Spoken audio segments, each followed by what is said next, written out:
Menurut Ino Bang, formulanya ada 3 Bang. Nah.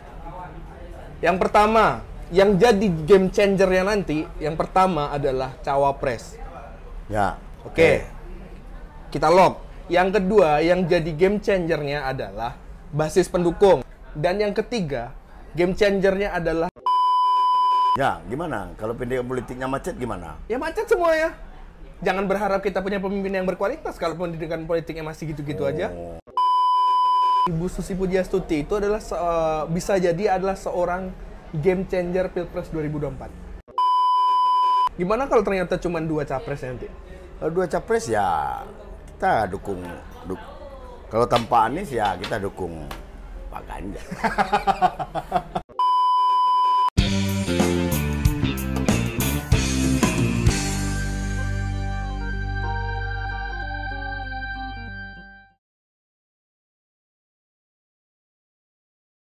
Assalamualaikum warahmatullahi wabarakatuh. Ngobrol pintar bareng Toat dari Barber Menza Coffee, Jalan Stomo Marapalam, hadir menyapa viewer sedunia. Dan hari ini saya bangga bisa menghadirkan seorang yang tidak asing lagi di channel Ngopi Toat, dan dia juga kebetulan host, jadi host ketemu host sebenarnya. Dan ini berbicara persoalan-persoalan yang elegan. Yang kita bicarakan ini hanya sebagai referensi, tidak menjadi justifikasi. Saya bersama Rino. Sehat banget. Nongkrong asik ngomongin politik. Nongkrong asik ngomongin politik. Jadi dia tadi sempat apa namanya itu? Bercuap-cuap juga bareng Bang Toat ya. Insecure dia terkait dengan persoalan. Topik yang saya angkat hari ini adalah capres Indonesia di mata milenial, yaitu Bung Rino. Sedap. Saya Gen Z maksudnya banget. Selamat sore dulu ya, selamat senja ya. Selamat senja menjelang maghrib. Menjelang maghrib. Ya.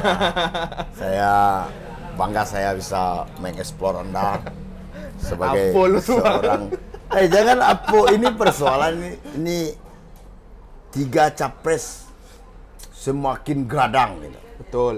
Ada namanya Pak Anies, ada namanya Pak Ganjar, ada namanya Pak Prabowo, dan ada kerek kapalnya.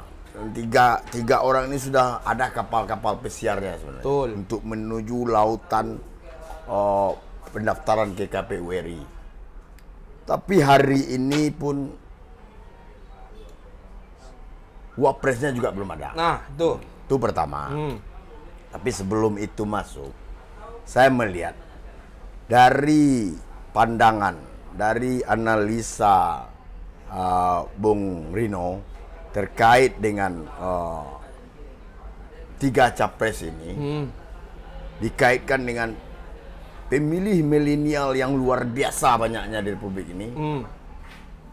Gimana formulanya itu? Oke. Formulanya untuk mendapatkan ceruk yang besar pemilih pemula. Oke Bang. Di sini Rino bukan bermaksud untuk menggurui atau gimana, cuman menyampaikan apa yang ada di benak Bang. Ini memang pemikiran real itu adalah apa yang ada di benak kita. Oke.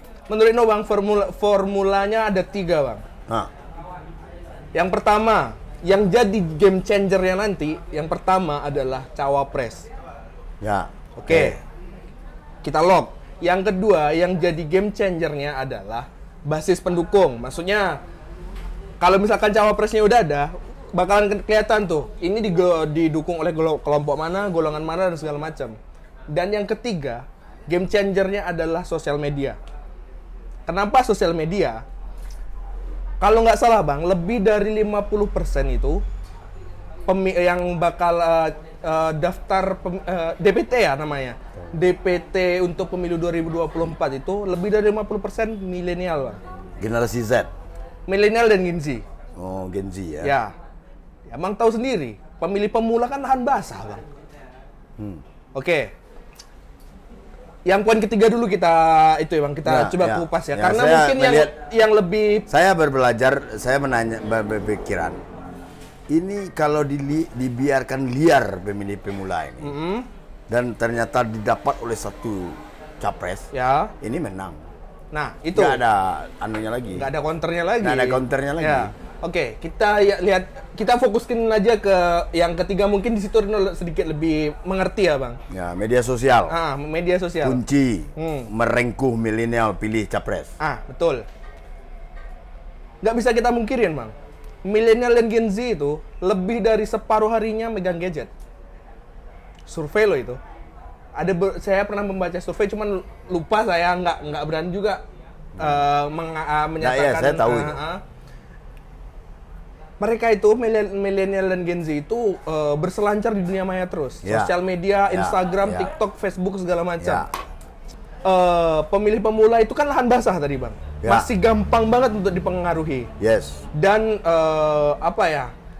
dia bakalan memilih apa yang Ketujuh deh. Nggak, kama kancang angin bambu. Ya. Itu. Sama kancang angin. Itu. Jadi, Bang, sosial media branding ini menurut Rino paling penting, Bang. Tapi Justru. milenial ini solid food nggak? Nggak juga. Nggak kan? Nggak, fluid dia malah. Nah itu.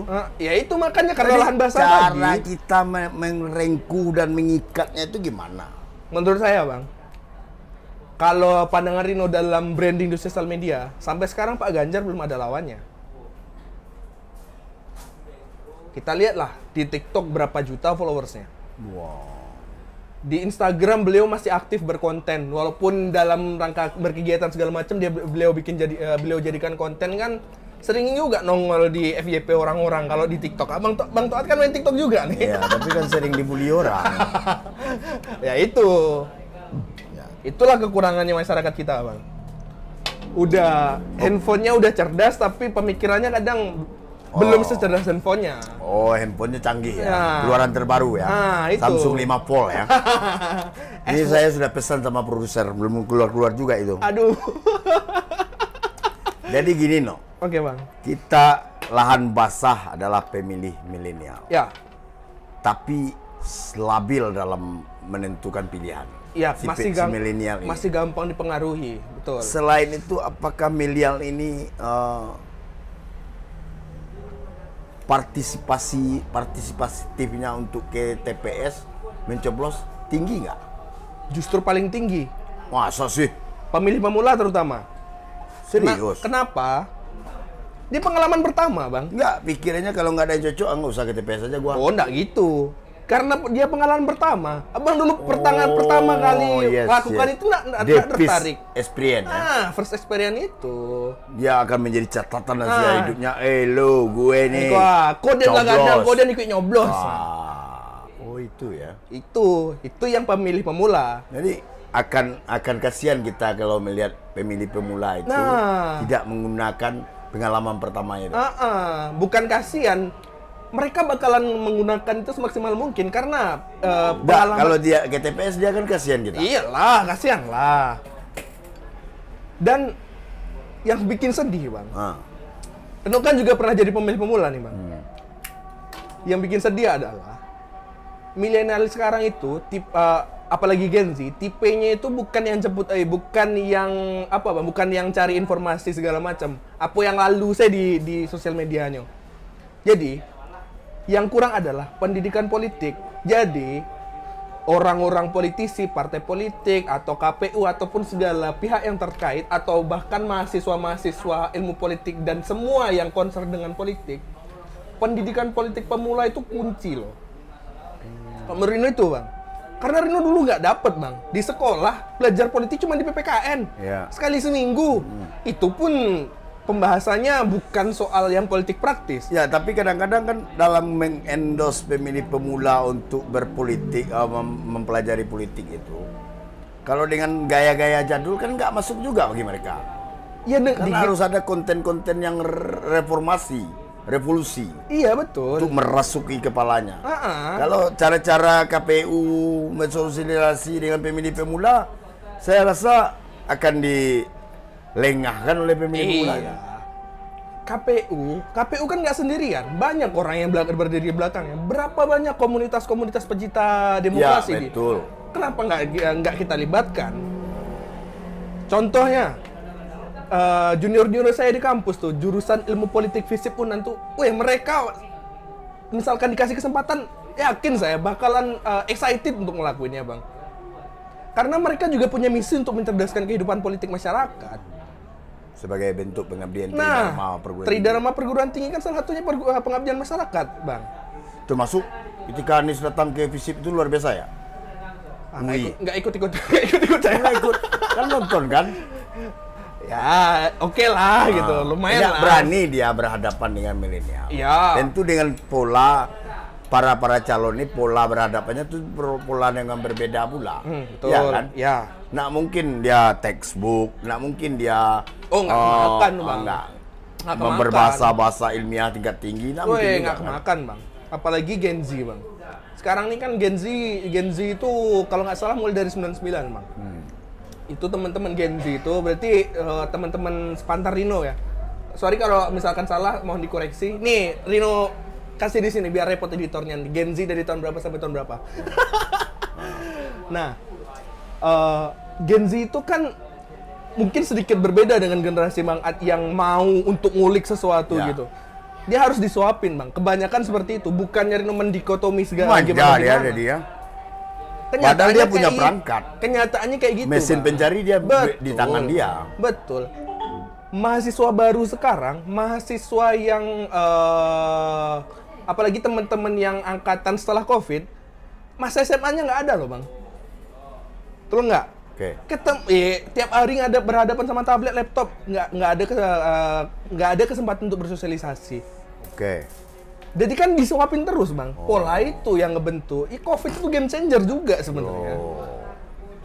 Jadi nggak bisa juga kita nyalahin, batu, angku, lembek, wana, giko. Nggak bisa juga. Intinya, teman-teman yang sadar, himbauan saya, teman-teman yang sadar, yuklah berpartisipasi untuk mencerdaskan. Nah, ketika milenial dan generasi Z dalam tanda bulat itu pemilih pemula, itu kecenderungannya disuapin. Ya. Lalu kecenderungannya penyuapan itu pesannya pas dan tepat dalam bentuk kontennya. Ya. Ya kalau Raffi Ahmad misalnya maju gimana? Bisa jadi kepilih. Aldi Taher kemarin kalau misalkan jadi, Bang tahu kan yang nyanyi itu, itu gede loh chance-nya, Bang. Misalkan emang bener. Kenapa? Karena dia mencoba apa adanya di sana. Apakah faktor umur calon mempengaruhi si milenial nggak dalam melaksanakan experience pertamanya, depis experience-nya masuk ke bilik TPS? Oke, saya pernah nge-tweet gini. Dewasa itu pasti. Tua itu pasti. Ya. Dewasa itu pilihan. Jadi, menurut Ino pribadi, umur itu sedikit banyaknya mempengaruhi. Tetapi, apa yang dia kemas, apa yang calon tersebut kemas sebenarnya, bukan soal umurnya, bukan soal angkanya. Di negara-negara maju, justru anak jebolan kuliah bisa jadi presiden di sana. Iya, betul.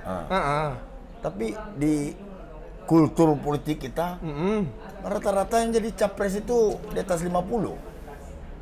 Undang-undangnya gimana? Undang-undangnya nggak ada. Ada batasan 35, cuman ya 35. Siapa yang punya power yang bisa sampai ke presiden nomor 35, Bang? Ya Raffi Ahmad misalnya. Raffi Ahmad. Aldi Taher. Ya kan, walaupun teman-teman, ya kan pemilihnya nggak cuma Gen Z. Iya. Kan ada tandem, ada capres, ada cawapres, kan gitu. Ceruk besar itu ibarat teluk ini teluk Jawa atau teluk apa namanya ini. Ini ceruk yang besar. Pemilihnya pasti Gen Z dan milenial. Yang dia pastilah kalau calonnya tua pasti nggak mau dia. Apalagi pasangannya tua. Belum tentu, Bang. Pak Ganjar, yakin saya banyak suara milenial ke beliau. Karena beliau social media brandingnya bagus banget, harus saya akuin. Apresiasi juga buat jadi memanfaatkan sosial media branding. Kunci itu sebenarnya adalah kunci untuk mendapatkan ceruk besar Gen Z dan milenial dalam tanda kutip pemilih pemula. Nah, yang kedua tadi? Yang kedua itu basis pemilih. Ya. Basis pemilih, siapa golongan mana yang mendukung. Ya, akan nampak dari konfigurasi capres cawapresnya. Dari cawapresnya dulu berarti. Banyak itu di Twitter sering banget trending itu, Bang. Maksudnya bukan trending, sering banget rame di Twitter. Ya. banyak yang ngesip-sipin Pak Anies Baswedan dengan Ibu Susi. Ya. Menurut saya bisa jadi Ibu Susi Pujiastuti itu adalah bisa jadi adalah seorang game changer Pilpres 2024. Tapi nggak masuk radar. Bener, kalau di radarnya Pak Ganjar nggak masuk kalau nggak salah kemarin tuh. Ya. Tapi kalau Pak Anies, kalau misalkan dipasangkan dengan Bu Susi, ada satu kelemahannya bang. Basisnya sama-sama dari Jawa Barat. Yang megang suara daerah Jawa Timur gimana? Sedangkan pemilih paling banyak daerah sana. Ya Pak Anies kan bukan Jawa Barat. Lahirnya di Kuningan bang. Iya, lahirnya di Kuningan, tapi asalnya kan Jatim. Iya, tapi kan klaimnya lebih banyak masyarakat Jawa Barat. Dan pemilih terbesarnya kan Sumatera Barat. Terus dominasi Pak Ganjar di daerah Jawa Tengah Jawa Timur? Mas, apakah bisa apakah bisa digempur dengan itu? Kan ada Pak Prabowo yang nggak menggempur. Pecah suara itu. Apa kita tunggu plot twist-nya aja, Bang? Hah? Gimana kalau ternyata cuma 2 capres nanti? Kalau 2 capres ya kita dukung. Kalau tanpa Anies ya kita dukung Pak Ganjar. Ya kan? Saya nggak berani bilang itu. Itu tadi, Bang. Jadi dengan cawapres, nah menurut lo Anies game changer cawapresnya itu Bu Susi.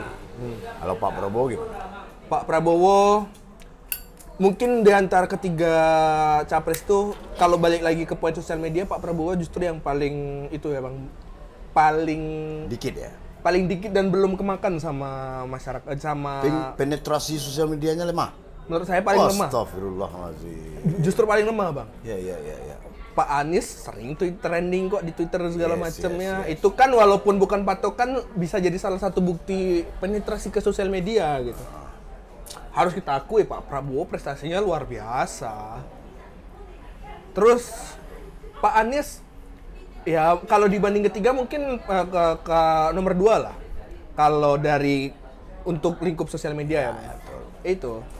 Kalau intinya kalau misalkan ini yang bakalan jadi game changer tuh cawapres nanti. Kita lihat aja. Kan pemilih itu nggak cuma dari milenial dan Gen Z doang.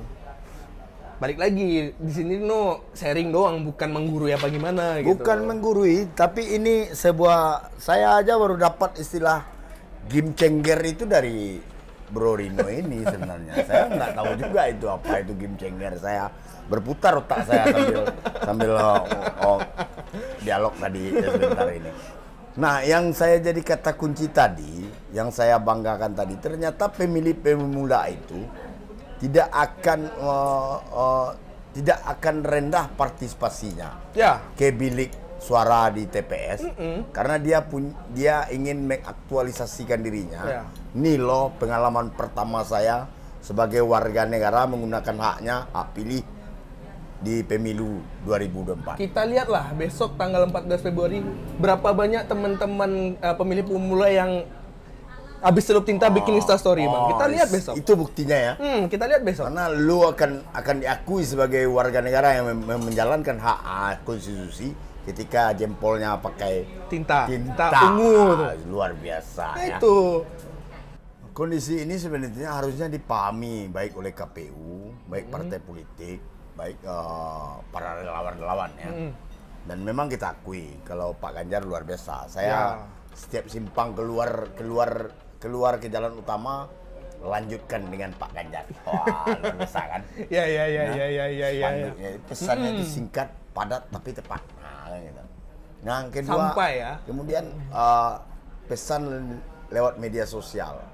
Ini juga saya cermati sebelum dialog dengan Bung Rino ini. Ternyata memang kreativitas kontennya luar biasa. Betul. Ya kan? Nah, ini pertanda ini sebenarnya. Kalau Bung Rino mengatakan tergantung opresnya lagi. Ya. Nah, faktanya hari ini sampai 30 Agustus 2023 ini belum ada satupun Tiga nama besar tadi itu memiliki cawapres. Ya, kalau berkaca 2019 Pak Jokowi juga Hamin satu baru ngumumin Tapi sudah cawapresnya. disebut-sebut orang, sudah membulatkan kepada Udah dua nama. udah ngerucut ya. Iya, udah mengerucut. Ini ngambang semua. Saya heran saya. Apakah ini sebuah teknik teknik mengobok-obok emosi publik atau gimana, bro? Menurut bro yang sering jadi host ini. Kalau menurut Ino Bang, mungkin bisa jadi persoalan wapres-wapresan ini Atau belum sepakat dengan transaksionalnya? bisa jadi itu. Atau emang partai pengusung itu masih mencari, bisa jadi partai pengusungnya masih mencari sosok yang paling tepat dan yang paling cocok. Atau mereka dalam koalisi justru gontok-gontokan. Oh, dia enggak Nio kalau cawapres udah ikut, dia enggak Nio dia mundur. Bisa jadi kan, kita nggak pernah tahu loh. Iya di media, saya legowo kalau ini yang jadi wapres, saya legowo, saya ikhlas. Nggak tahu politik sedinamis itu kan. Tapi tegaslah PDI Perjuangan. Kalau minta-minta cawapres keluar aja katanya. Mana tuh? Ya gimana dengan dua itu yang lain, dengan dua koalisi yang lain? Berarti dalam tanda kutip PDI Perjuangan sudah punya cawapresnya Ganjar. Bisa jadi, kan udah dibilang kemarin, udah kami pernah bahas tuh sama Bang Tommy. Kami pernah bahas itu soal cawapres-cawapresnya Pak Ganjar. Kalau nggak salah ada 5 nama, lupa saya namanya. Cuman udah mulai mengerucut kalau cawapresnya Pak Ganjar. Nah, yang jadi itu yang malah sama sekali belum kedengaran itu cawapresnya Pak Prabowo soalnya. Kalau Pak Anies mungkin kemarin itu udah muncul nama Pak Gatot. Udah muncul juga nama Bu Susi segala macamnya. Nah, yang saya khawatirkan, saya sepakat dengan apa yang disampaikan Bang Tommy. Jangan-jangan ini nih salah satu upaya dari tim brandingnya Pak Anies Baswedan untuk menjaga nama beliau itu tetap hits di media massa dan segala macamnya. Karena namanya tuh muncul nama cawapres kan dibahas lagi, muncul nama cawapres baru dibahas lagi, udah turun animonya nanti muncul lagi nama dibahas lagi. Apa jangan-jangan kayak gitu? Itu Gini kan aja bro, lu tuh depoin aja deh sama gua gini. Gua melihat siapapun presidennya, saya sepakat dengan apa yang pernah saya dialog di Ngopi Toat. Mau menang itu cawapresnya Erick Thohir. Nah, lu lihat dalam penerimaan milenial gimana Erick? Pak Erick Thohir itu. Pak Erick Thohir, saya kurang begitu memantau beliau ya sebenarnya Bang. Cuman kalau Pak Erick Thohir itu pasangnya mungkin ada kalau Gen Z mungkin nggak kemakan. Atau bisa jadi Gen Z yang hobi bola, bisa jadi loh. Beliau ketua PSSI Bang. Ketua umum. Ya. Apalagi besok bisa berhasil ngebawa Piala Dunia Gen Z ke Indonesia. akan terhipnotis oleh Pak Erick Thohir selain ketua umum PSI, Menteri BUMN, PSSI, Menteri BUMN, lalu the smart generation Ya, in Indonesia.